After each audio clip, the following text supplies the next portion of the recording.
અમારું પતી ગયું જાણીને લોકોને મજા આવે છે હસવામાં, પણ પાછો કેમ નહીં આવું? મારી જગ્યા છે હજી લોકોના દિલમાં, ને હવે બળવા વાળાની ઘણી બળશે, કેમ કે બાપુ ફરી આવી ગયા માર્કેટમાં.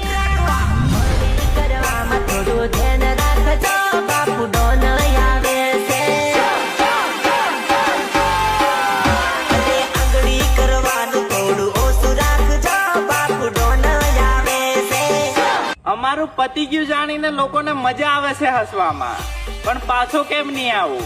મારી જગ્યા છે હજી લોકોના દિલમાં, ને હવે બળવા વાળાની ઘણી બળશે, કેમ કે બાપુ ફરી આવી ગયા માર્કેટમાં.